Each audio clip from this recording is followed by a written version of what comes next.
Welcome, Climate Viewers. Jim Lee from ClimateViewer News at ClimateViewer.com.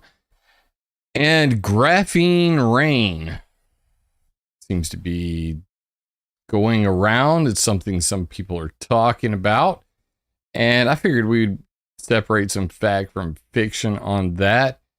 And I actually got a call from another media person, a streamer up in Vermont that's looking to do some lawsuits over the Vermont flooding and its possible relations with cloud seeding in Canada.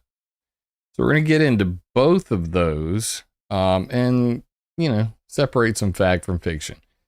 If you want to support the channel, if you haven't been here before, if you're watching this somewhere else because somebody downloaded it, go to ClimateViewer.com.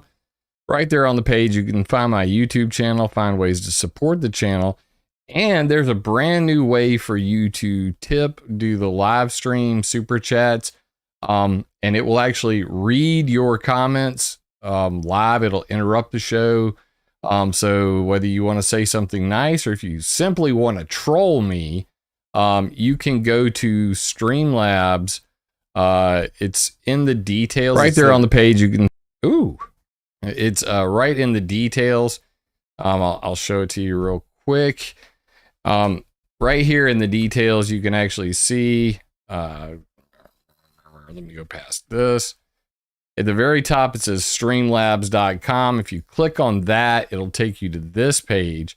And on this page, there is a tip jar kind of thing.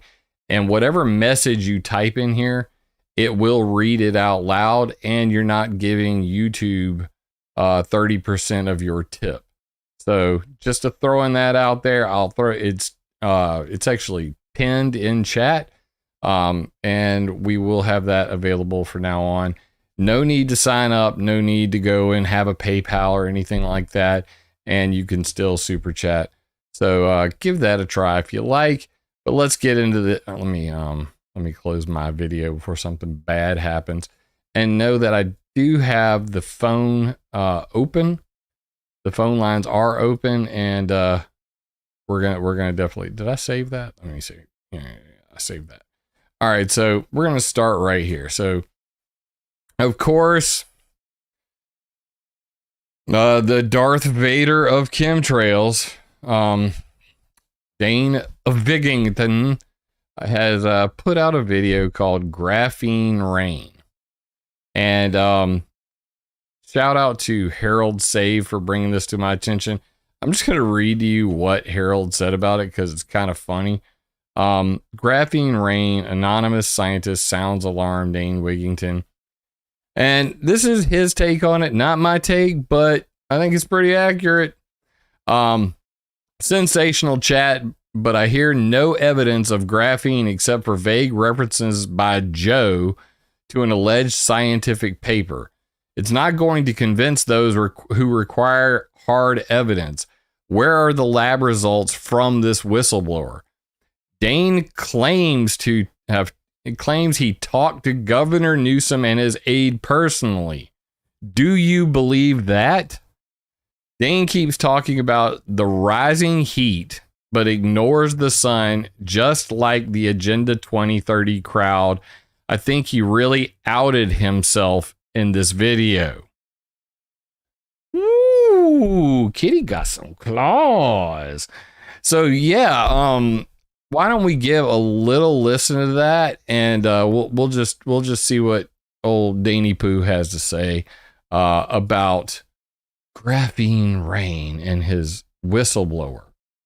So here we go. Of academia. I'm not diverging on the subject, but I want to add light to this. Have you not had with specific issues, and this being one, almost a complete resistance by your colleagues to even look at credible data? Is that not true?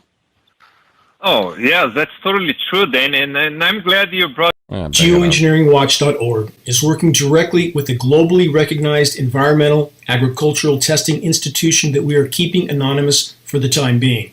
Graphene nanoparticles are showing up in almost every rain test we take, along with a plethora of other highly toxic elements. Is he going to publish these graphene rain samples? One of the points of the Environmental Modification Accountability Act, is that there are no rainfall sampling networks, not government, not private, in the world. This should be a major red flag, and I hope to change that in the near future. But regardless, show me the evidence, Dane. The threat posed by this contamination cannot be overstated. Thank you for tuning in to this exchange between myself, representing geoengineeringwatch.org, and a PhD environmental testing scientist, myself, representing myself, that is desperately trying to sound the alarm, and a PhD with no name. We'll call him Joe, much like Joe the plumber. I don't know. We are keeping this scientist anonymous for the moment. We'll call him Joe. In your circles of academia, I'm not diverging on the subject, but I want to add light to this. Have you not had with specific issues, and this being one, almost a complete resistance by your colleagues to even look at credible data? Is that not true? Oh, yeah, that's totally true, Dan, and I'm glad you brought this up. I'm going to pause for a second. Pray with me today. Oh, this is about trashing Dane Wigington. So if Jim doesn't have proof of it in there or not, I'm not interested, but I'm highly suspicious of why Jim has come back to YouTube. Let me be frank with you, and I will pray with you today.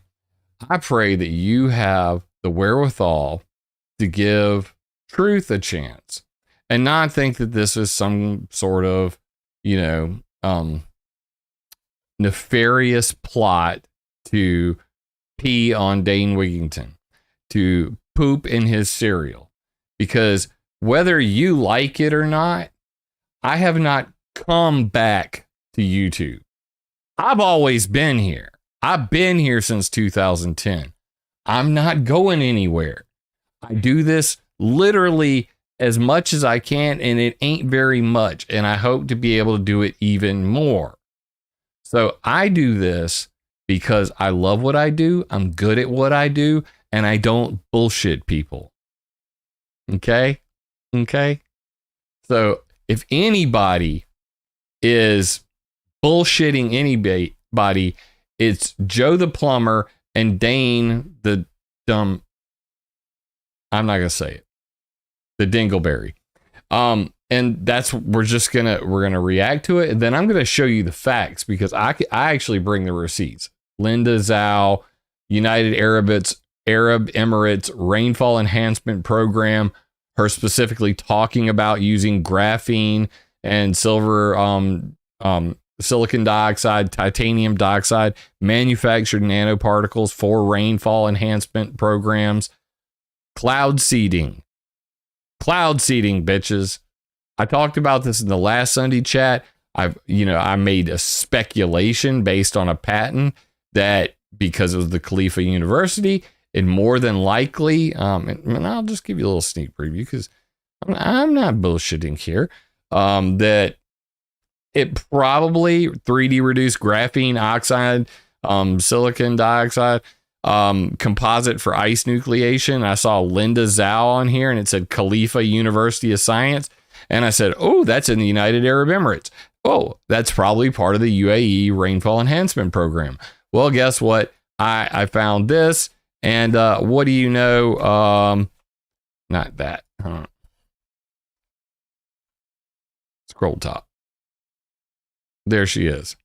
Dr. Linda Zhao, professor of civil and environmental engineering at Khalifa University, scientists advance cloud seeding capabilities with nanotechnology, i.e. graphene. So don't come in my chat condescending, and if you don't like it, don't let the door hit you where the good Lord split you. Peace. This is not the channel for you. There's plenty of fear porn all over the internet. Go have some. You could just all day long with the fear porn. There's plenty of it. Literally, YouTube is fear porn hub. So have your fill. This is not that place. So we're going to listen to a little bit of what Dane Dub has to say to this anonymous, because he's always got these anonymous people. And you know what? Anytime somebody comes on and they're a whistleblower and they're anonymous, I'm immediately dubious. I don't believe it. Check out c40.org when you get a chance. I will Thank you. check out c40.com. Who just said that? It does work. It works, everybody. That's pretty epic. Now somebody troll me. Like somebody troll me. I want to hear it. Thank you so much for the tip. I appreciate it. It works. I fixed it. Like I said, there were some technical difficulties. I was trying to get all these things all in a row. But you know what? Haters going to hate, trolls going to troll, and we going to roll on. Because I also was going to change the direction here to academia for a little bit, because it reminded me, we got to go back to the graphene, because there's a point there that we have to connect. The academia, we talked about this briefly in our first conversation we had on the air a couple months ago. But, you know, academia, they will do anything to not look at the truth. I don't know why. I think it comes to training, because when you think about a professor, a PhD, you think as a really, really intelligent, really smart person. And that's not true. And I know my colleagues that hear this will be mad at me for saying this, but the PhD level is just somebody that is very, very capable, highly effective at doing what they are told. Not think on their own, doing what they are told, because that's how a PhD program works. You have an advisor who will tell you what you need to do to get your degree. You do what you're told, you get your degree. You don't do what you're told, then you will struggle throughout your whole program. I see a lot of people in chat saying that JFK is a controlled op, he's a Luciferian, all of that. JFK Jr., Dane Wigington did not have JFK on his show. JFK Jr. had Dane Wigington on his podcast back in April, before he had ever announced for his run for presidency. Then Dane went and downloaded RFK Jr.'s podcast, got his video editors on it to literally edit and splice in all of these pictures, and then put a tag on there, presidential candidate RFK Jr., which he was not when they recorded the actual podcast. So slightly deceptive, yes, slightly deceptive. But my problem with RFK, whether he can bow and worship Lucifer, I don't know if he does that. My problem with RFK Jr. is he literally said he wanted to lock up climate change deniers.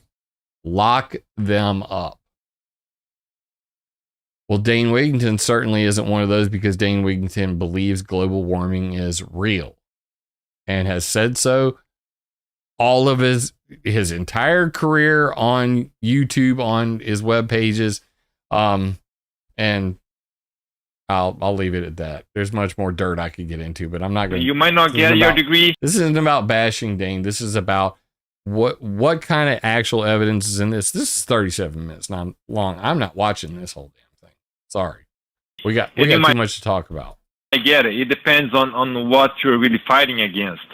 And now what happens is, whenever you become a professor and you're working at a university, Joe you have sounds to like come Father up Guido with funds. Sarducci. Hell yeah, Ramsey. Thank you, bro. To do your research, to pay salary, to pay your grad students, who you're going to tell them what to do, and they will have to do exactly what you tell. And they will be doing the work that the grant's paying for. Now, to get the grant, you have to go to the government agencies. Now, the government agencies are telling you what you can study, what you cannot study.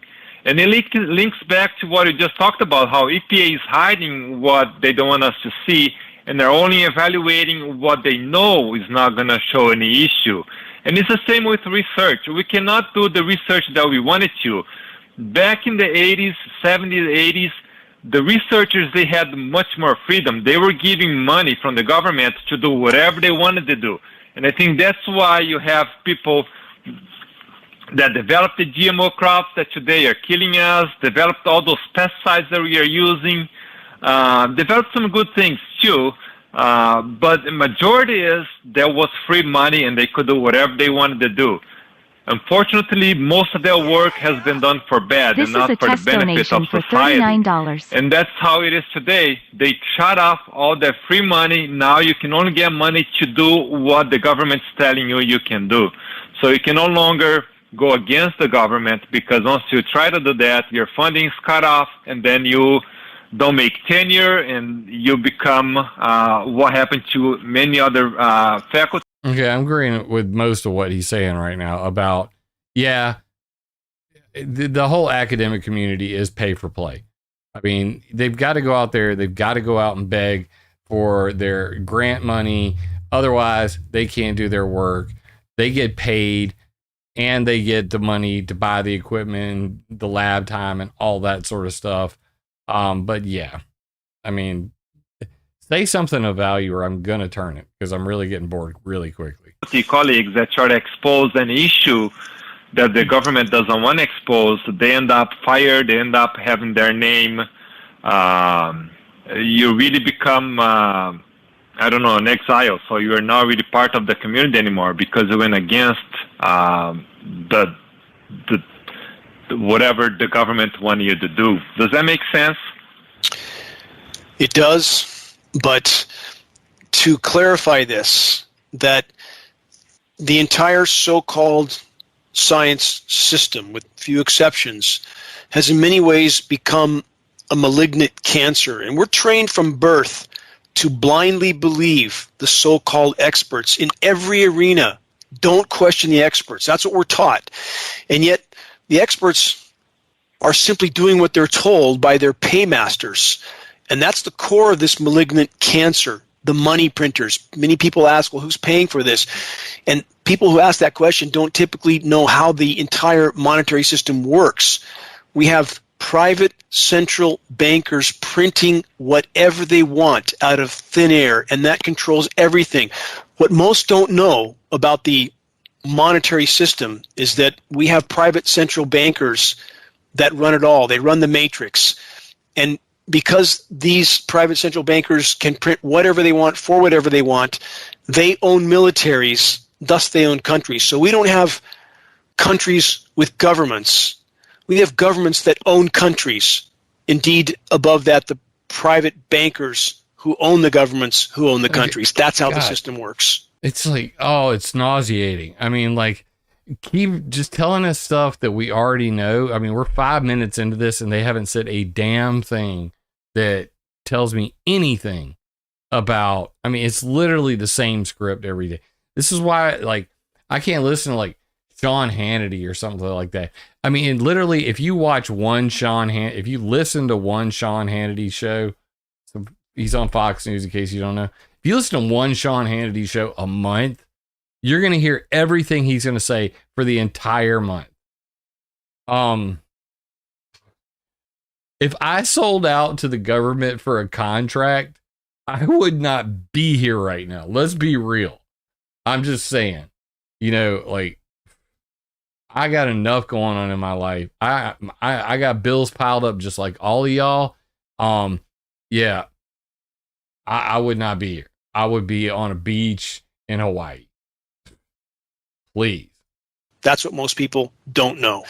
So again, when we have so-called experts that are willing to do, say, conclude, and publish studies that are whatever they're told to do and publish and say, that's a recipe for near-term self-annihilation, and that's exactly where we're headed.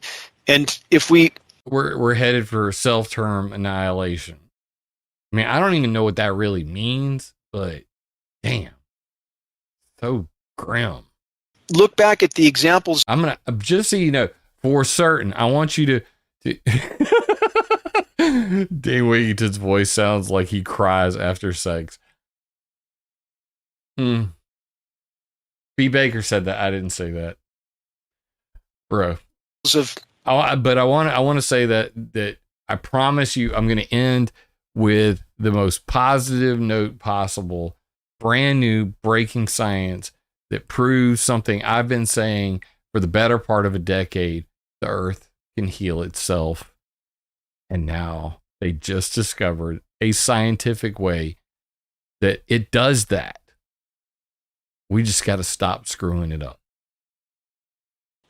Again, what's happening on our planet right now, what I would argue, again, mathematically and statistically, the single greatest and most immediate threat we face is what's happening in our skies, because, and that's, I caveat that with short of nuclear cataclysm, but even in that case, when we have climate engineering not only ubiquitously contaminating the entire planet, not only disrupting the hydrological cycle, not only it's destroying the ozone layer as well, the protective layers of the atmosphere, and let's breathe that into the nuclear cataclysm. Without protective layers in the atmosphere being adequate, we have a large solar flare, a coronal mass ejection, like the Carrington event in the 1800s, and that shuts down grids all over the world. Oh, God. Now we have... Dude, how do we go from graphene? He's literally like talking all over Joe. Poor Joe. He's like, look, I called in to talk about the graphene, and you are talking about the Carrington event and how everybody... It's like, what was that show? 100 Ways to Die or something, like 20 Ways to Die. I mean, dude, like seriously. We have nuclear plants that can't cool themselves. Now we have Fukushima times 1 or 2 or 300, game over. So even in the case of nuclear cataclysm, climate engineering is connected. So from food production and, again, human health quality, cognitive function, we're breathing materials that are known to affect cognitive function, correct, Joe? I mean, we know that it's affecting your cognitive function.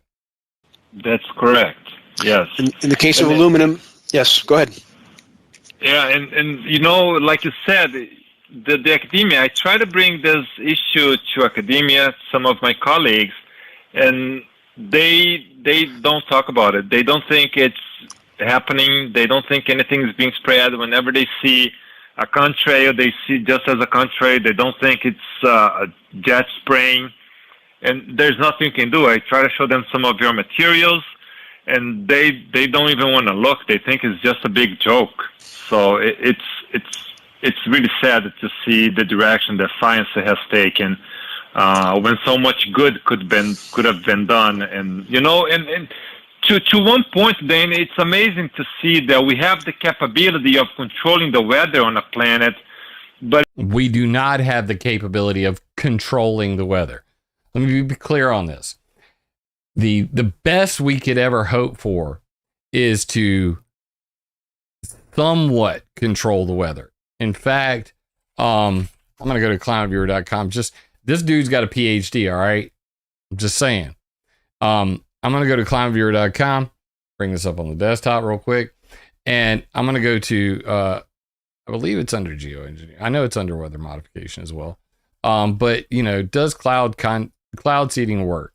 And when you come down here, there's this great paper, which is absolutely phenomenal, and it's called On the Possible Use of Geophysical Cybernetics in Climate Manipulation, Geoengineering, and Weather Modification. It is necessary to point out that many attempts and experiments to modify the atmospheric processes and weather phenomena have been made in previous century. However, both geoengineering and weather modification are considered outside of the scope of control theory. Period. End of story. So this guy, and here's the original document. What? This has been excluded from Wayback Machine. I just recently, the new version that's on my hard drive, actually, I when I upload the new Climate Viewer. Anyway, this is from Sergey Soldatenko and Raphael Yusupov. These guys nailed it on the head. And they were literally talking about how we don't have enough information to ever properly control weather. This is a call-in show, Scapegoat. You guys want to interrupt me at any time, feel free. But I'm just pointing out that even the PhD guy, by throwing around that control word, you could tell that he clearly doesn't know what he's talking about, because in all of these situations right here, that cloud seeding has produced a 3% increase in precipitation with a 28% probability this result happened by chance or accident. Wyoming Weather Modification Pilot Program. that although 40 years have passed since the first National Academy of Science report on weather modification, the committee finds itself very much in concurrence with the findings of that assessment 40 freaking years ago. We conclude that the initiation of large-scale operational weather modification programs would be premature because there is no scientific efficacy. They can't control anything. This was from National Science Foundation. Critical issues in weather modification research.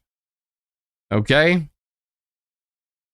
And I've got more and more of these, World Meteorological Organization that it doesn't work. I mean, they can screw with the weather, but they cannot control it. Period, point blank, end of story. Not going to change my opinion on that. So yeah, they screw with the weather, but that has very little to do with control. Just because you go out and you make a buck telling people that you can control the weather does not mean you actually can control the weather. You can experiment. You can sprinkle some chemicals. You can hope for the best, but you cannot accurately predict or control the weather, and you certainly cannot predict or control the climate because it's far too complex. It does not fall under control theory. It falls under chaos theory. So if you want a chaotic climate or chaotic weather, screw with it. Manipulate it, modify it, weather modification history. But it's disheartening to see that we are using that for the negative applications of this technology. Again, not saying that it's good and should be done, but it's amazing that we can do it, but we are doing it to kill ourselves. It is, and again, yes, they can disrupt the weather, and they're good at causing specific disruptions, and through their lens, they would see this as a control of the weather. But in fact, the systems are so complex that they are, in essence, just disrupting the entire system, damaging the entire system irreparably in many cases. And what we have in the regard to the academia, when there's specific data that they don't want the public to know, just like the EPA individuals I mentioned earlier at the Capitol. Again, I've had private closed-door meetings with these people arranged by congressional reps. I've had a private closed-door meeting with Governor All right, hold, let me finish. Newsom and his top aide to know, just like the EPA individuals I mentioned earlier at the Capitol. Again, I've had private closed-door meetings with these people arranged by congressional reps. I've had a private closed-door meeting with Governor Newsom and his top aide. The entire system is designed to mask these threats from the population until we hit the wall at full velocity, and the public is pacified into thinking that someone somewhere is looking out for them, and that couldn't be further from the truth, could it, Joe? Before, he just said he talked to the EPA. I invited him to the EPA whenever I went and I spoke to them about flight pollution at the EPA hearing in 2015 in Washington, D.C. And you know what Dane did? He literally went on a warpath calling me a shill with his Russ Tanner buddy, talking about how planes can't make contrails, and Jim Lee is a shill talking about jet fuel, and the EPA is all controlled op, and there's no reason to even talk to them, and tried to actively convince people not to watch, listen to, or go testify at the EPA hearing. So when he makes this claim that he's talked to EPA officials, I call bullshit. When he says that he's talked to Governor Gavin Newsom and his private, people, I call bullshit. Dane, you are not that special. Governor Newsom could give two shits about who you are, what you're talking about, or whatever. Take the time to sit down with you. If he had, Dane would literally be plastering the wall with this. I am done with this I'm done with this video for now. So let's get to what's actually going on, because graphene rain is a real thing, but it's not as prevalent. I could go through the entire video and I would call out all the slave speak, all the manipulative language that's going on, but I can't take it any longer. The fact that Dane Wigington believes in global warming is, very much telling, because Dane is always talking about how we're all going to die. And, it's interesting because somebody, you know, I've heard this before, multiple times. Excuse me, that, you know, even John Holdren, this was let me see if I can find this real quick. John Holdren basically said, you know, he was Obama's climate czar, said that we needed to do depopulation. Okay. That Kamala Harris just said this about about climate change. So if you guys haven't seen this, hold on to your pants, because this is what the people who believe in global warming really think. Think about the impact on something like public health. When we invest in clean energy and electric vehicles and reduce population, more of our What did he say? children can breathe clean air and drink clean water. In electric vehicles and clean energy and electric vehicles and reduce population. Reduce population. Clean energy. When we invest in clean energy and electric vehicles and reduce population, more of our children can breathe clean air and drink clean water. I mean, bro, I mean, this is what the climate cultists believe.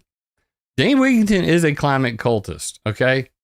I will not call you a retard. I promise I don't call people retards unless they are actually are. I'll go ahead and leave the.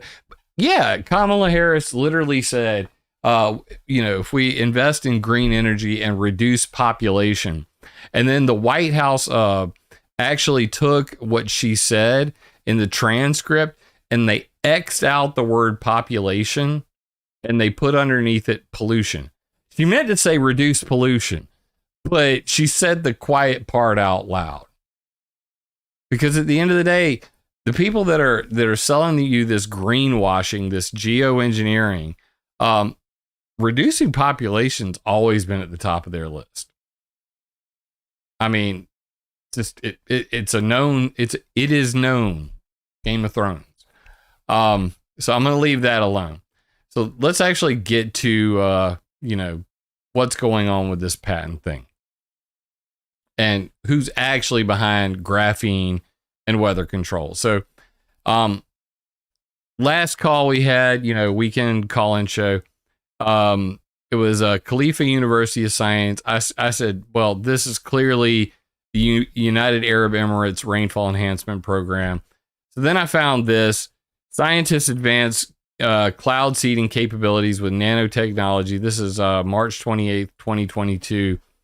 A decades-old idea with today's innovation might answer the to help drought-stricken countries and to fight climate change. So basically their argument is this, that in 1946, when basically they invented cloud seeding, they were using silver iodide and dry ice, which is CO2. I mean, they're okay with dumping CO2 if it's going to control some weather, but, you know, anyway. Linda Zhao is basically making the argument that the multiple decades old idea of using silver salts is so old school that we should be updating it with modern day nanotechnology. And that's where this idea of graphene nanoparticles comes into play. So what I'm going to do, I'm going to show you guys how you just quickly rip through something like this without having to do a whole lot of work. You just come up here and you start typing in, you write graph. I'm just going to write graph. And then bam, what do we get? Ice nucleation is important. What the hell? No. Back to the thing. This is from the transcript. I think I need to go back to the other one first. Okay, so ice nucleation is important. It will initiate from thin water layer formed on the surface of ice nuclease and the ice will grow rapidly at the expense of the water vapor in the cloud. We designed and fabricated a porous nanocomposite of 3D reduced graphite oxide and silica dioxide nanoparticles. This material can initiate ice nucleation followed by rapid growth starting from a temperature of minus 80 degrees. This temperature is much higher than most other known ice nucleation material. Often they require minus 25 degrees or lower. And then the interviewer says, this is very critical because cloud seeding materials go high up in the atmosphere where it's very cold, correct? Yes, the higher you move up in the atmosphere, quickly moving into sub-zero and very cold. In the past, one of the challenges scientists encountered when researching cloud seeding was the lack of simulation environment. How do you took this on as part of your research? What did you develop and how did you facilitate the future research? It's a challenge area that I've collaborated with the Cloud Microphysics Modeling International team. And basically, they get into computer models, but the nuts and butts is right here. Back to your technology. You filed a patent right here. There's also, just so we're clear, this is not the only patent. They're so serious about this. There's a world patent, a US patent, a European patent, and a Chinese patent. So it's not like they're just throwing a couple dollars at the, I don't know if you know how expensive the patent process is, but this ain't cheap. And currently, as of 2022-07, it was assigned to the Khalifa University of Science and Technology, and the status is pending. So this very well could be the first graphite cloud seeding patent. That's what they're talking about. So back to your technology. You filed a patent on cloud seeding material itself. What are you working on now, and what are you thinking about next? One patent is filed on the titanium dioxide. Now, if you don't know what titanium dioxide is, think about powdered donuts. You know the ones. You've cheated. You've had them. Titanium dioxide is used in all kinds of food to make things white. Okay? So the titanium dioxide is also in a lot of, toothpastes. Titanium dioxide is pretty common. Nanoparticulate titanium dioxide, on the other hand, is hard to make. And with all metals, and by all metals, I'm talking about like all the metals that come out of the back of jet planes, because these metals are contained in their jet fuel. If they are nanoparticles, they can penetrate the blood-brain barrier. This has massive health effects, problems from Alzheimer's to a plethora of problems. Jefe, would you say I have a plethora of problems? Are we talking about chemtrails? Yes. See, we have a plethora of problems.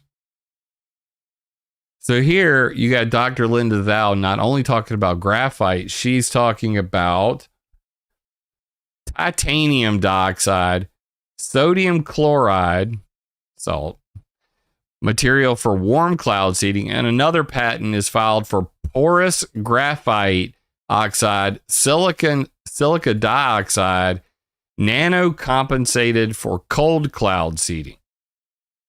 So there is different types of cloud seeding. There's hygroscopic, there's there's hot and cold cloud seeding. There's many different types, heterogeneous, homogeneous, of cloud seeding. I'm not going to get into all that science stuff right now because I don't want to bore you to tears. But they use different. They're literally saying that, look, we're going to use titanium dioxide and sodium chloride for warm cloud seeding, and graphite oxide and silica dioxide nanocompensated for cold cloud seeding. At the moment, I'm working collaboratively on a project to evaluate the effects of these materials in the open air. A team of pilots is conducting investigations by releasing the seeding materials and in real time capturing and analyzing them. It's very promising to know more about these effects on the seeding material. Now, riddle me this. Do you think that this is what Dane Wington's talking about in his graphene rain video? Or is he talking about, once again, it's the chemtrails and it's coming from the airplanes, every single airplane, because every single, Jack, damn it, I didn't shave. I shave later, okay? I have my loo kit. I do shave.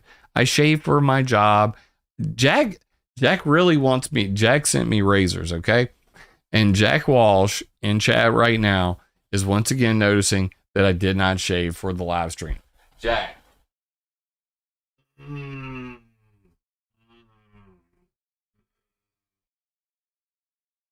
Yeah, baby. Keeping it rough. But I will get around to shaving. I promise. I got to shave later. I was going to actually shave, but I'm already was like almost 2 hours later than I normally do this show because I do it at like 6 o'clock. So I'm just saying, like, I will shave, but not right now. Okay. Saying that. So they are testing this outside. And interestingly enough, this, most people want to say, well, dude, it's just like, it's every single plane in the world because Dane says, we're finding it everywhere. No proof whatsoever. Grow a goatee. I tried to, and it started to drive me effing crazy. I might eventually, might eventually do that. But this is what an actual cloud seeding project plane looks like. And it ain't your chemtrail plane. It's not what you normally think. And this one in particular is from Weather Modification International. Shout out to Storm Fury 101. That's Dominic Marama, my homeboy. He actually brought up some stuff that's related to the floods we're going to talk about in a minute. But we're gonna do this first. So check this out. This is what an actual cloud seeding plane looks like. And this is Weather Modification International.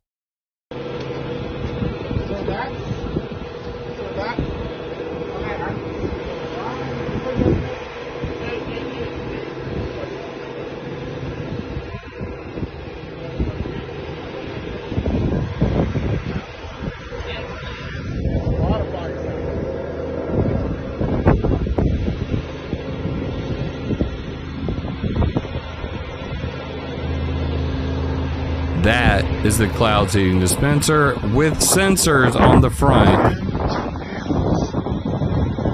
That says Atmospheric Research Platform, owned by Weather Modification International. Those are the dumping pipes. So this isn't your grandpa's cloud seeding plane. This is this is the new style. International Weather Modification International's cloud seeding plane. This is what would be flying over the United Arab Emirates, dumping nanoparticles of chemicals and going back through and then sampling those same clouds. Exactly what she's talking about here. One other quick article on it, and you can see here, this is what the old ones look like. This is what they've looked like for, forever. These are cloud seeding flare racks. So this is what silver iodide typically looks like. And they actually burn these flares. They're no different than a flare if you were on the side of the road, broke down in the middle of the night, and you popped the flare and the red, flame came out of the tip of it, and you dropped it on the ground so people didn't run into your car. It's that kind of flare. Okay? Just so we're clear, not this kind of flare. We're talking about flares, okay? So silver iodide flares. With the new models, we're talking about nanoparticles. So for the people who are talking, that are focused on this whole topic of nanoparticles and, the graphene, the titanium dioxide, whatever it is, I want you to imagine for a moment what a nanoparticle is and how big it is. That a nanoparticle is so small that it's the size of a virus. Okay?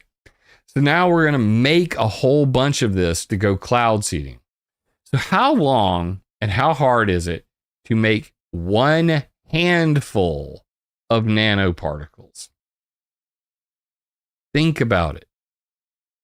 If you were to fill my hand with viruses to the point that you could see them, holy shit, I can see an entire softball size pile of nanoparticles. How long would it take to make that? I mean, it's not like you can get your tweezers out and you can make nanoparticles, okay? So I'm just trying to be realistic here. Nanoparticle production is not something that is large scale yet. And I am, of course, I'm just as fearful as anybody else of, in the future, what this could mean. However, let's be realistic. How many nanoparticles would it take to fill my hand? You do the math. Matter of fact, go ask Dom. You're in chat. Dom, I want you to go to ChatGPT real quick while we're live and type into it, how many nanoparticles would it take to be equivalent to the size of a United States softball? And then find out what that number is. And do some math for me, because 1 billion nano. Thank you very much. Lifted above. So it would take trillions, if not, hundreds or thousands of trillions of nanoparticles to fill my palm of my hand, is my point. And that still would not be enough to put in every single plane on the planet or even sprinkle it across several states. Okay? So can we let this one go for just a little while and stop being so damn scary? I know that the whole idea behind graphene is creepy. I'm really hopeful that they actually use graphene for good and make batteries out of it, because that literally could change the world. I could chat GPT right now, but let's just not and say we did. How about that? So as we saw earlier, that plane we were looking at had this same logo on it from weathermodification.com, Weather Modification Incorporated. However, the video clearly shows Weather Modification International right here. So Weather Modification International clearly is not what is part of Weather Modification Incorporated, but it's their international division.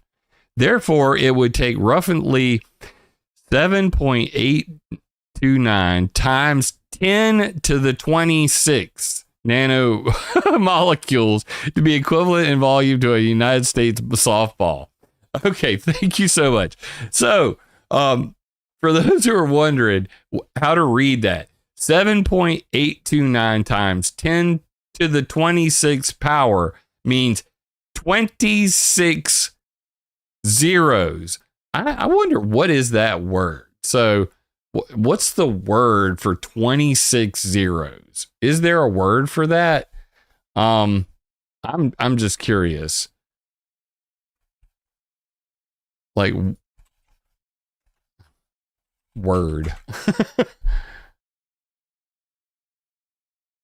No, there's no word for a number that damn big. That's why they just use, powers of 10 whenever they do this. So, needless to say, that's a lot of freaking nanoparticles. 7.829 times 10 to the 26 power. Bro, a septillion? Really? Is that what it is? No, septillion's only 24 zeros.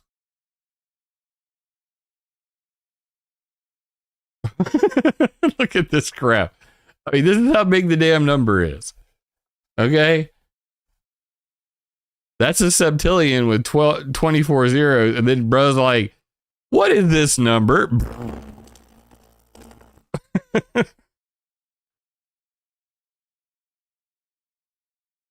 Okay, so they go up to septillion, sextillion, quintillion, quadrillion. Yeah, they're gonna have to go much bigger than that because so we're more than a septillion. Okay, that's a big friggin' number. There it is right there in chat. Let's find out what this number actually is. Did you actually put 26 in there? No, that's saying 18. Let's see. 3, 4, 5, 6, 7, 8, 9, 10, 11, 12, 13, 14, 15, 16, 17, 18, 19, 20, 21, 22, 23, 24, 25, 26. And we'll just put a 1 on the front. What is this? Followed by 26 zeros. Does it have a name? It's 100 septillion. They don't even have a freaking number, a name for anything above that. 10 to the 26 is 100 septillion. Damn, I was close. You know? Like in my guess about, it would be hundreds of thousands of trillions. No, I wasn't even close. The biggest word we have for a number, it's bigger than that. It's 100 septillions. My God. Okay, so that's how many nanoparticles a US-sized softball would be. Now, how long do you think it would take them to make that? Just saying. Let's be real frickin' around here. With the gay frogs. So Weather Modification Incorporated used to have a map and they got rid of it. So like if you go here to their projects page, you'll see that they removed that. I still have all their projects because I included them on ClimateViewer 3D. Getting kind of ahead of myself because I've got the map up for the all the things. I just clicked the wrong damn category. Collapse menus. History and science, geoengineering, weather modification. And then you can come here and you can see Weather Modification Incorporated's cloud seeding projects. Not that one, this one. And you can see, let's turn off the river flood levels for now. So you can see that Weather Modification Incorporated used to have all of their projects listed, and I hacked that from their website real quick. And if you click it now and you go to BAMX right here, you'll see this page is not working on weather modification history because their projects page is no longer there. So what I did was I made this little quick clicker thing where I can just go to dev and then go to check archive, and I can check archive.org for a web page that's been deleted, and I'll go here and I'll go check archive, and then we can just kick it back to like say looks like 2016, and this one looks really huge, so let's go to it, and boom, now we'll probably be able to see before they deleted everything off of their web page what it actually looked like. Speed it up archive.org. We're live and we don't have time for your shit.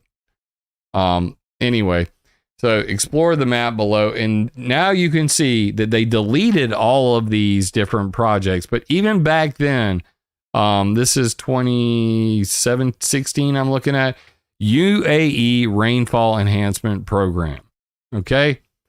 And if you go to ClimateViewer 3D, you can actually see that because I actually downloaded their original map and I turned it into a Google map. And what do you find over here? The UAE Rainfall Enhancement Program.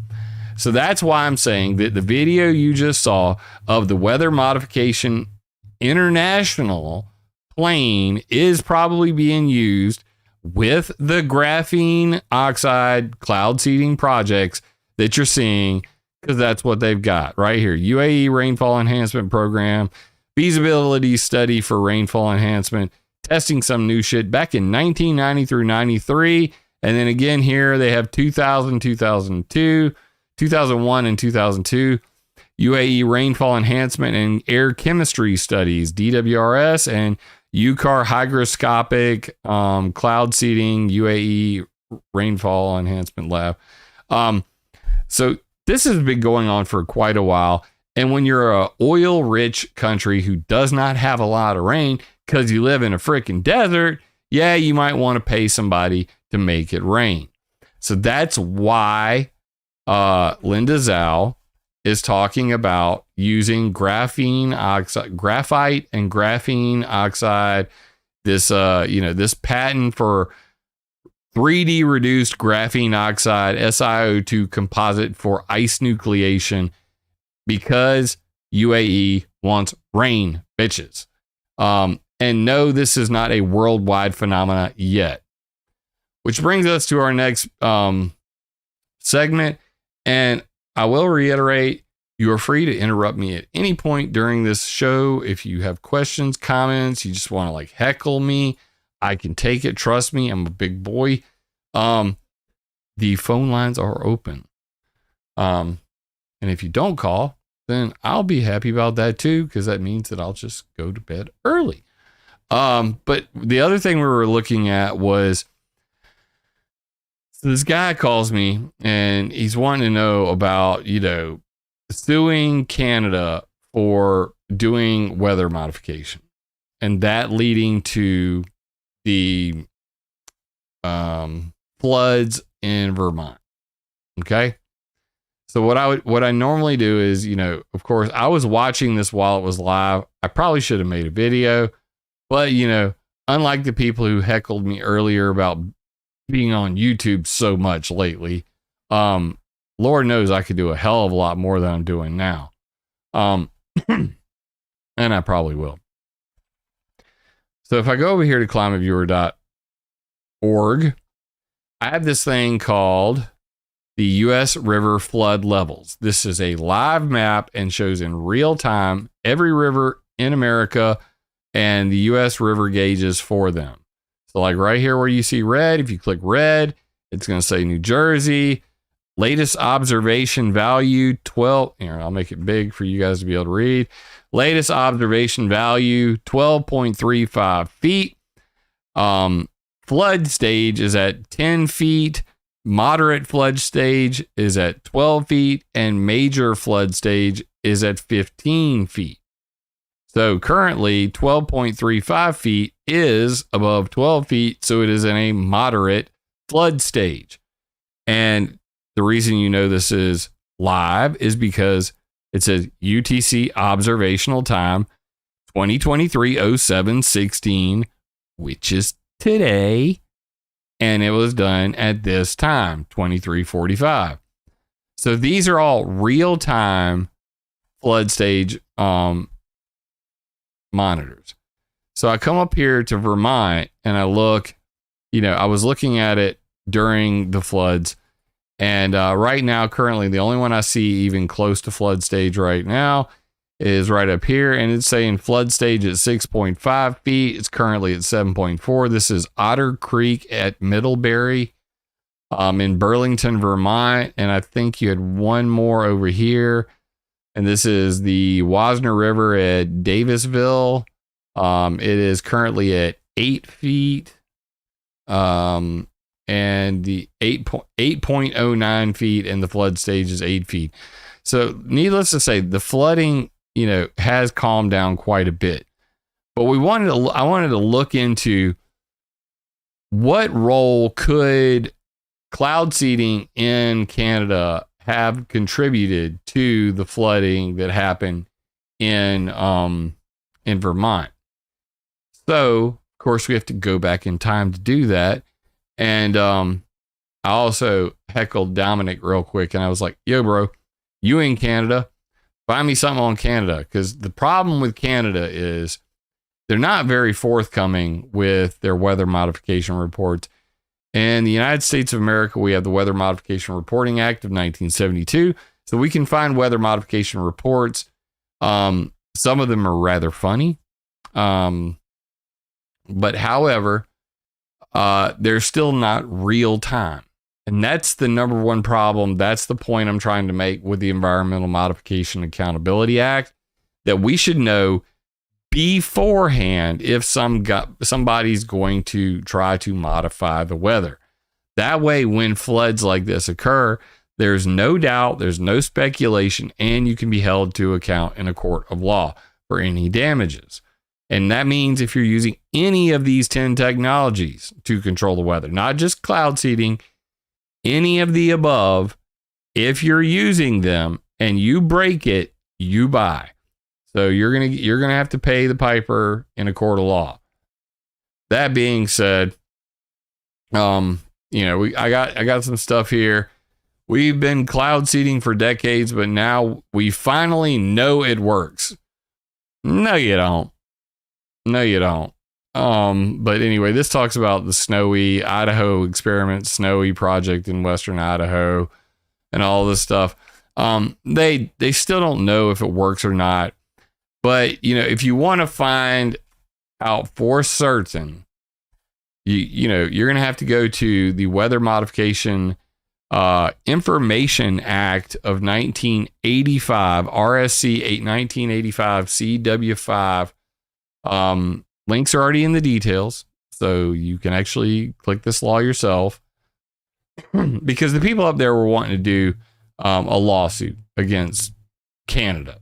I mean, just like general Canada, but when you look at their records and reports section, what you'll see is that every person who carries out weather modification activities shall, in such form and manner as prescribed, maintain a daily record of the activity, the location and operation of the equipment used, any meteorological observations made, the chemical nature, physical properties, and quantities of any substances emitted in the atmosphere for the purposes of weather modification, and within 15 days from the end of the month in which the activity was carried out, submit it to the administrator a report specifying the date, the time, and all the crap.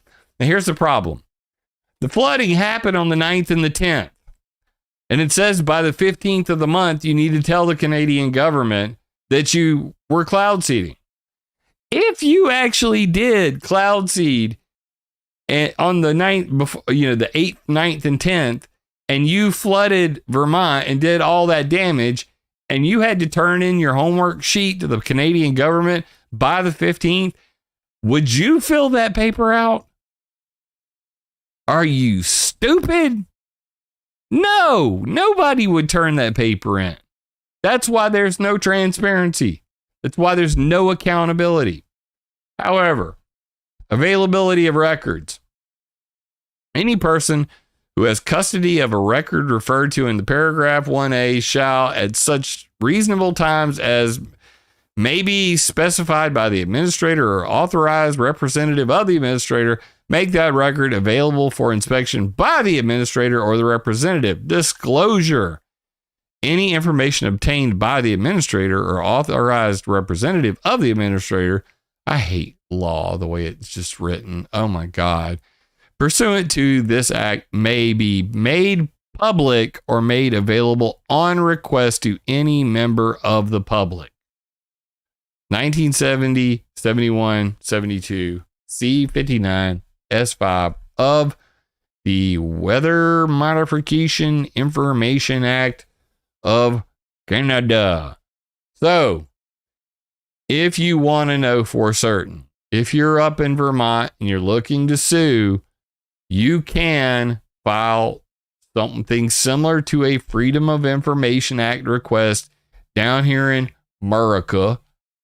You can file a FOIA and maybe you'll get lucky enough to get some information on that. Now, like I said earlier, my homeboy Dominic I told him to do a little bit of digging on this. So we were looking into it, and it turns out that Weather Modification International, as you can see here, has these reports. And you can see these in real time. If you just take this part off right here, and I just go make a new tab, I can pop it up, boom, forecast. This is the forecast for today, as you can see. And it'll tell you, should we seed or should we not seed? This is part of the Alberta Hail Suppression Project 2023. So for those who don't know, Alberta is over here. Okay. This is Alberta. I know a lot of you people, don't read maps very often. Not my crowd so much, but if you walked on a beach and you asked 100 people where Alberta was, and you asked them to point at a globe or a flat earth, this is a flat one, that's a globe, flat globe. I mean, seriously, like, people get so raging mad about this globe right here that they don't even see this big flat map over my head. I don't really care which one you choose. But if you asked them to point at Alberta, they wouldn't be able to find it on a map. We all know this. So anyway, the Alberta right here, this Alberta, they have a hail mitigation project. And the idea is to make hail smaller. Okay. So what they do is they give their precipitation report. And then right now you can see it says today's CDC +4. Now, I'm not going to bore you with all the details. I could. I mean, I love to nerd out on this stuff. But if you scroll all the way down here to the bottom, Hailcast model output, blah, blah, blah, all the convective energy and where the wind's blowing and where the moisture is. And here's all the different wind barbs. If you're into that sort of thing, if you don't like, these types of barbs, we got these types of barbs on a local level. And here's the area that we would like to do hail mitigation. Hail, no hail. See, they got charts here and all this. But the bottom line is this. The CDC they're talking about is convective day category CDC. And what you will see is this. If it's in the negatives, no cloud seeding. If it says 0, patrol seeding. Thunderstorms, at least 1, but no hail. +1 seeding. Thunderstorms with pea or shot size hail. 2 with grape size hail. 3 walnut size hail. +4, which is what it is today, golf ball size hail. +5 thunderstorm greater than golf ball size hail, 5.2 centimeters in diameter. So the idea of hail mitigation is that they don't do cloud seeding to make it rain. They do cloud seeding to make the hail smaller. The problem with that is if you do make the hail smaller, you could end up making more rain downwind. Keep that in mind. So it's not like a one-size-fits-all thing. Like I said, it's outside of control theory. It is chaos theory. They are attempting to make hail smaller, but they might end up causing a flood later. Make sense? So that being said, I'll come back over here. Here's another one. This is from before the floods. And again, today's CDC +3. This is June 29th. So we don't have anything in between. Unfortunately, the Wayback Machine was not nice enough to, whoever did save this back on the 29th, didn't save the days leading up to it. And Alberta's so far away. And you know what? After actually looking into all of this, I decided this is really kind of pointless. However, I will point this out. Dominic was looking at this thing and it says hail suppression, Alberta Hail Suppression Project. Interesting fact is that The program uses cloud seeding planes that fly between June and September 15th every year. So, hail mitigation in the Alberta Hail Suppression Project is relegated to June through September 15th, which is now. So that is important to keep it, in mind. It is a daytime thing, And who pays for this sort of stuff? Insurance companies. Why? Because hail damages cars and crops and all kind of shit like that, and they don't want to have to pay people. So if they can pay less money to a Weather Modification Incorporated or a Weather Modification International to do hail mitigation, and that's going to save them a buck or two, then guess what? They do that. So that's what goes on. It's always been the case. In June 2020, the hailstorm hit Calgary and the surrounding area, caused over $1.3 billion in insured damage. And that's all they care about. Insured damage and how much money they had to pay out. Okay? So the insurance companies are paying for this type of weather modification. So we still have to ask ourselves, what really happened? And what does this have to do with the Canadian wildfires? Does it have anything to do with the Canadian wildfires? Well, let's look into that. So I have a ClimateViewer.com here. Riddle me this. We're going to go to ClimateViewer.com. We're going to go to the Weather Modification History Timeline. We're going to go to the very first Weather Modification History Timeline entry, which is in the 1800s. And tell me if this sounds familiar to you. I'm going to go to the top of the page, sitemap, and I can go to interactive timeline. It's right here. Okay, I'll make it nice and big for you to see it at home. Click here, sitemap, interactive timeline. Okay, or you can just scroll down the page past my mug, and right here is weather modification history. And you can see view timeline, view newspapers. So click view timeline. You're over here on the weather modification history interactive timeline. And right here at the very beginning is James Pollard Espy, the Storm King. Now, what did he say?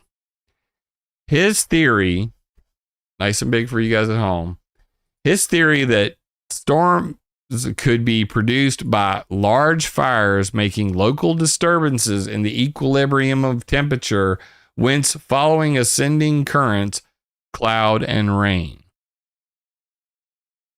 He spent much of his time and effort in trying to secure an experimental demonstration of this scheme and made unsuccessful petitions to Congress and the legislature of Pennsylvania for appropriations to enable him to carry them out with adequate scale. This dude literally wanted to make it rain make fires on the East Coast. Thanks for the education, Jim. Hey, Lancelot Dufresne, I appreciate the super chat, brother, man. I love doing this. I'm glad that you appreciate the education, and I appreciate your support. Nobody's trolled me yet with the voice to chat reader. I'm waiting for it. I know it's going to happen. It's inevitable. Where are you trolls at? But thank you so much, Lancelot. So if you scroll past here, James Pollard Espy, this guy, the Storm King's work. Coldest weather and deepest snow in history of Nevada, livestock suffering and intractable. What the hell is that word? You can't even read that. In every part, and entrapped, interapt. I mean, that's not a word. Anyway, the dude said, let's make fires on the West Coast to seed rainfall on the East Coast. So I'm looking at what actually happened. We're looking at, right now we're on July 8th. This is before So we're all on the same team. This is Vermont, okay? Vermont B's right here. And I'm going to zoom out, and I'm going to actually play the animation through. So we're at July 8th, 4 a.m. And what we're going to see is not a lot of rain, not a lot of rain. We're at July 8th, 3 p.m., 6 p.m., July 9th, 5 a.m., 11, 12 a.m., 4 p.m., 5 p.m., 6 p.m. This is the 10th. And then boom, right about there. Now we're talking flood zone. Now, what I actually saw, and I don't know if you guys noticed it, but what we actually see is that the rain is coming up from the south. It's coming up from the south, headed to the north. And if we zoom out even more, we can see that all of this is doing a big counterclockwise turn. This is doing a big counterclockwise turn. Alberta, even if it was doing cloud seeding with their hail suppression, that would be out here, and it would be twisting around this central area, which is part of what all of this area seems to be doing at the moment. And now we're on to July 11th, and you can see this is moving up and towards where the fires were. So I'm gonna say pretty definitively that what I'm looking at doesn't jive with the idea or theory that Canadian cloud seeding had something to do with this. However, fire and smoke, as you can see here from Alberta, is a whole nother thing. Look at that. Do we see the smoke? Do you see the smoke? This is July 8th, and the smoke coming from up here. So what I see is exactly what James Pollard Espy was talking about.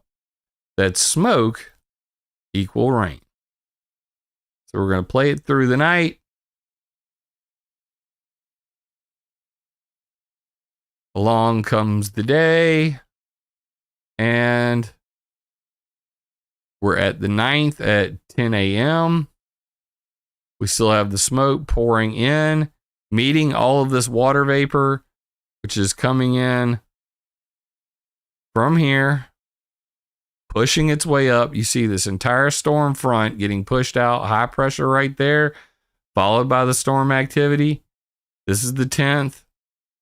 We're at 10 a.m., 4 a.m., or 5 a.m., 6 a.m. And look at what we have. All of the smoke rolling into the area. And then this counterclockwise turn at New York right here. And poor Vermont right in the middle of it, just getting dumped on.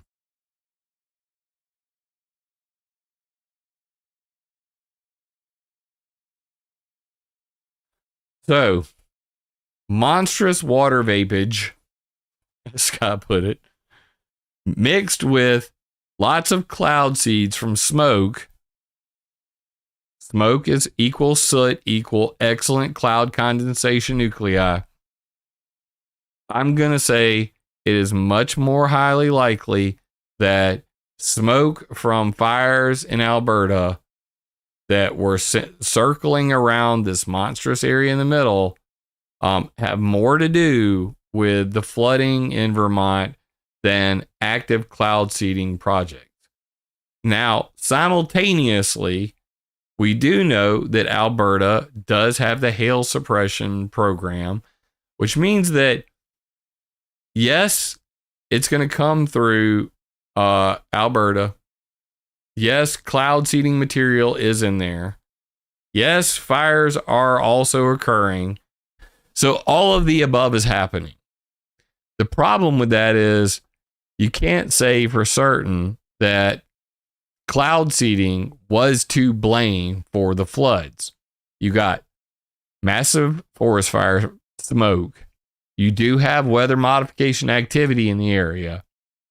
And you have this giant counterclockwise rotation.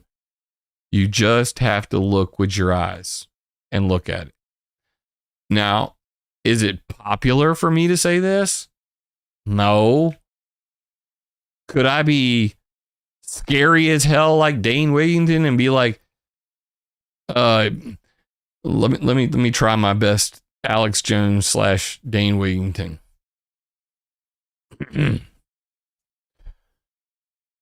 Right here, all right, we're gonna hold on, yeah, I'm gonna go back in time because we're these Illuminati fucks, you just gotta watch them like a hawk. So as you can see here, there's a massive chemtrail operation coming down from Canada, and this chemtrail operation is coming in thick. Oh, but now it's nighttime and the globalists don't want us to see what's going on, so now there's nothing on the screen. But coming up just shortly, the sun's gonna light up this like light burning holes in the eyes of the Illuminati bastards that are putting all of these poisons in the sky, and it's all just circling around and circling around till it's making the frogs gay and it's making the bridges go underwater with all that graphene oxide, all the other poisonous nanochemicals that they put in there, and it's all part of depopulation, brother. It's all part of depopulation. Can I get an amen in chat? It's true. God our Father in heaven would never allow for this sort of stuff to go on. I mean, all this, it's not wildfires. It looks like wildfires, but don't believe your lying eyes, you sons of bitches. It's the damn globalists. Now, I could make a lot of money doing that on a daily basis. I could make a channel tomorrow and literally just show you satellite stuff, radar phenomena, and I could scare the hell out of you, brother, because I'm telling you what, these sons of bitches they want their depopulation. I mean, didn't Kamala Harris make it clear enough for you? Kamala, tell them what you really think. When we invest in clean energy and electric vehicles and reduce population, more of our children can breathe clean air and drink clean water. Did she say depopulation? More of our and reduce population. Reduce population. See, that's proof positive, people. I know what the hell I'm talking about. I'm Jim Lee, Sumter, South Carolina. Fear Porn Radio USA. We love you. We love you scared. Buy our stuff. I could never do that. I mean, yeah, hide under your desks. Gen X granny. I'm a Gen Xer myself. I don't believe anything anybody says. I believe none of what I hear and half of what I see. So call me a skeptic, call me whatever, but I tend to stick to the facts. So, that being said, I'm going to say that it looks like there's a combination of, do I sound like Alex Jones? I mean, I can't, I could never really do the Alex, the justice that he deserves. Hold on one second. The people clap.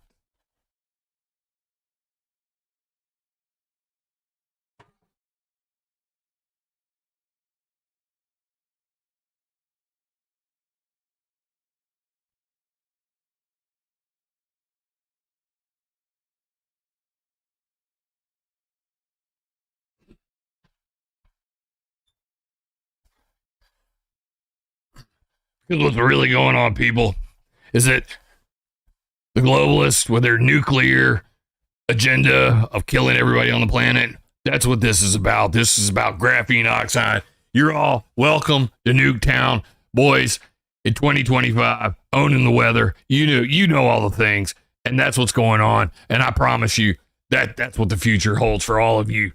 You useless eaters out there in the audience, you're going to be depopulated. This show's not going to have any ratings. You know why? Because they're going to kill every single one of you, and you damn well know it.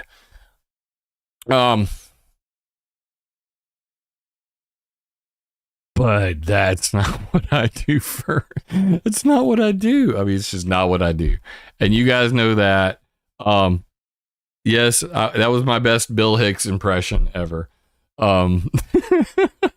You guys killed me. On a lighter note, much lighter. You know what? I kind of like this look. I'm going to keep this because it keeps the light out of my eyes too. You remember when I was wearing the patch thing because of the eye, because I couldn't see out of my one eye? That was pretty fun. So I said it first, but now July 10, 2023, scientists agree Earth's atmosphere can clean itself. Groundbreaking research finds. How about them apples?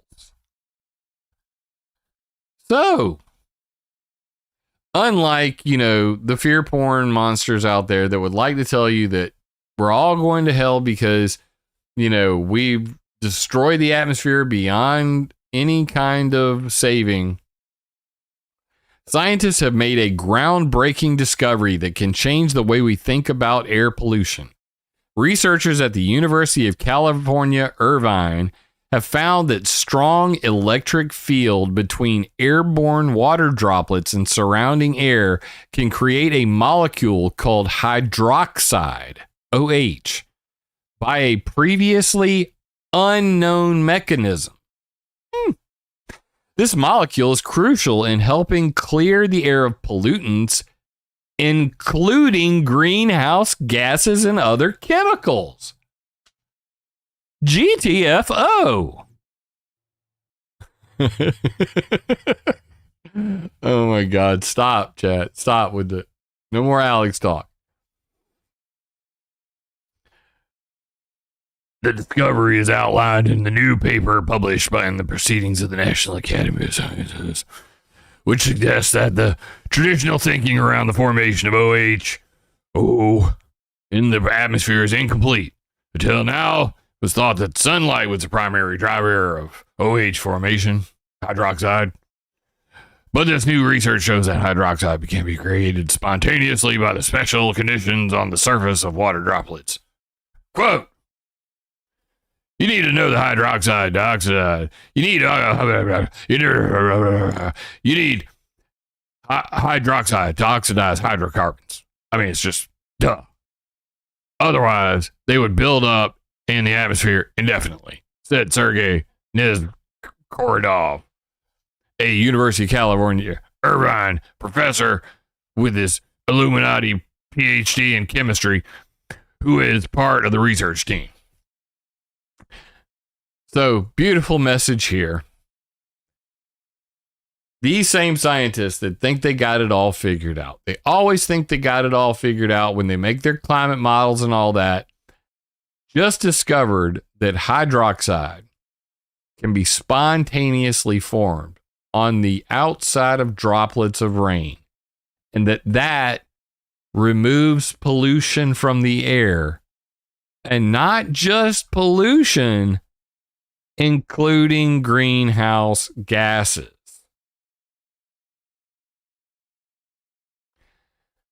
So, to the Dane Wigingtons of the world, to the climate cultists of the world, I just want to make this clear.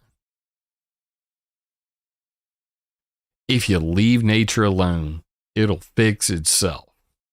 You don't have to worry about CO2. You don't have to worry about any of those greenhouse gases. What you need to focus on is pollution. Pollution of the air, pollution of the water, pollution of the ground. If we stop polluting with forever chemicals, do I really need to name them? If we stop polluting with these forever chemicals, if we stop planes from putting all these metals into the sky, if we stop weather modification activities that try to circumvent God's beautiful, natural, self-cleaning, self-sustaining machine, if we learn to live like my indigenous forefathers, from the Choctaw and Pawnee tribes to any of the peoples that came before the modern industrialized civilization and learn to live in harmony with nature, the earth will heal itself. It does not need you to fix it. It needs you to stop polluting and killing all the animals on the planet. So, this is yet again another example of scientists having one more aha moment and saying, I'll be damned if we just leave it alone. God has a process.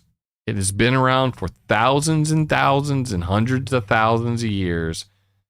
And if this planet can go through a direct asteroid strike and it killed all the dinosaurs, according to the scientists, and then heal itself from that, from mass extinctions, back to where we are today, the earth can buck us off like a bull in a blink of a second, or it can just heal itself over time. All we have to do is get out of the way. So I'm of the, I've always been of the belief that let God control the weather, not man. And there are always going to be corporate, military, and, frankly, civilian interests in, hey, we don't get enough water where we live. Well, frickin' move. Or work on desalinization plants that don't chew up all the, sea life when you're sucking in the seawater, but figure out how to turn seawater into freaking drinking water and put some pumps and pipes in and do it without killing anything. And I'm all for it. But quit with your weather modification because you cannot control it. You don't even know what's going on up there. You prove it every single year when you find some new magic chemical that just magically appeared that can magically clean all the pollution out of the sky. It can magically get rid of greenhouse gases. So like I said, I wanted to end this with a good story. And the good story is, today, at least, Earth's atmosphere can clean itself. Groundbreaking research finds. So I find that wonderful. Frankly, I'm excited about it. And to be quite honest with you, I am shocked that people don't know about this sort of thing. Sounds like another trail of tears. So true. But anyway, guys, nobody called. Either that or like the a-holes at Google have literally shut her down. But that's okay because we still had fun chat, and I do appreciate you all tuning in. If you got any suggestions for videos during the week, feel free to send them to me, Jim at ClimateViewer.com. I want to give a thank you to, let's see, Droid Ian for that video of the weather modification international plane. Literally emailed that to me at 5:37 today, so 3 hours ago. Right on time. Pretty freaking epic.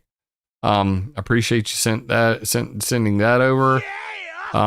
Link to the article on self-cleaning, please. Link to that. It should be at the bottom of the details, is it not? But I'll drop it in chat. Up in CT, thank you so much for the super chat. But yeah, that's a fantastic piece of good news to know. I mean, I've said it. I believed it. It resonated with me that God created a beautiful system. If you're not a God person, Gaia created a beautiful Mother Nature. I don't give a frick, flip, fart what you call it. I believe in God. I believe in divine creation, grand design. And I believe that we were put here for a purpose. I think this is my purpose, is to take all of the information that I could find on this sort of stuff and Make sense of it for you. Make sense of it for my kids. Fight for banning this, weather modification activities, geoengineering activities. Hopefully in my lifetime, I'll see it come to an end. That would be great. And then things like this, hydroxide. It's like the peroxide of the sky. It just cleans up cuts, baby.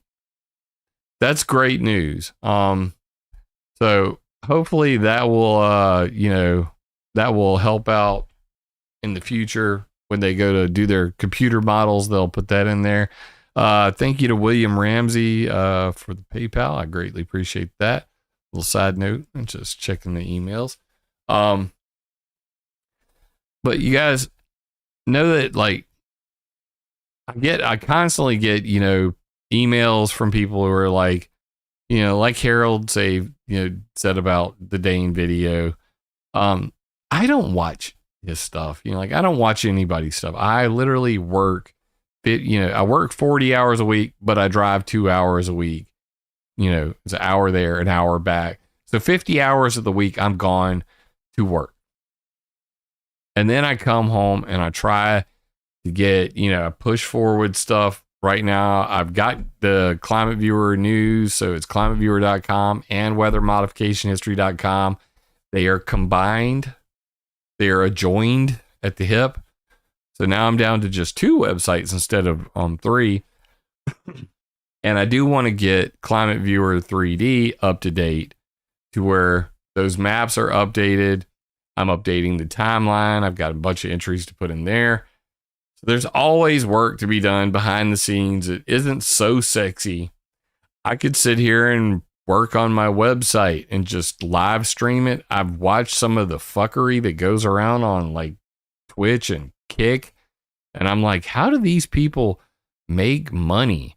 Like, they literally, the dude's playing Minecraft. It doesn't even know how to play Minecraft. I barely play Minecraft, and I know more about Minecraft than this moron. And he's got 68,000 people watching right now.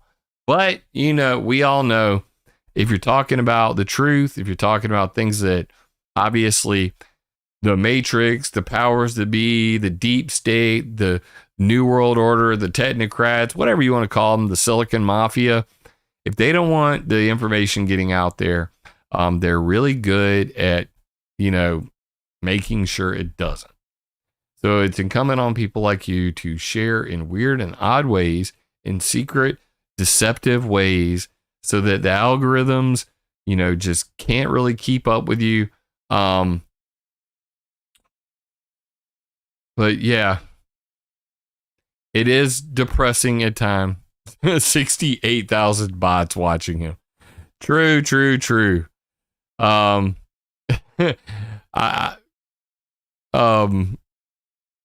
Accelerate, Rick Hudson. Don't burn out. Listen to your body. I do listen to my body. I take way too many naps. It's one of the reasons I was late today. I literally looked at, I called Dominic on the phone and I was like, Dominic, taking an hour and a half nap. Please make me a cover photo for the video that I'm going to make tonight, because I am freaking exhausted. And I need 1.5 hours, 1.5 hour nap. And then I'm going to go live. I don't know how long I'll be live. Right now, I've been live for an hour and 38 minutes. So yeah, could you help with that? But needless to say, it's not going to be a 4-hour show today because nobody called in. Nobody. I'm feeling kind of lonesome. Anyway, you guys, it's been fun chatting about this stuff. Yes, I got to pick on Dane a little bit. This isn't about picking on Dane. This is about people, being realistic about this topic, and people like Dane destroy the credibility of people who try to talk about this, because anytime you go up to a stranger or you try to talk to your representative, they're literally going to, shrug you off, blow you off, because, you're just one of those conspiratards. You're just a conspiracy guy. You're one of those crazy fucks. I want to raise the bar and get you to talk about the real stuff going on so that we can actually get to a place where we can ban the things. And that's why I'm here. To the smartass earlier that wonders why I've been on YouTube so much more lately, is because this is a marathon, not a sprint. I don't expect this to happen overnight, and I do expect to do this the rest of my GD life, to my last dying breath.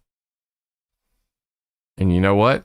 I may not even see it happen in my lifetime, but somebody else, maybe later on, will be inspired by going to archive.org or something like that in the future, where somebody's archived all this material and they pick up the torch and they make it happen.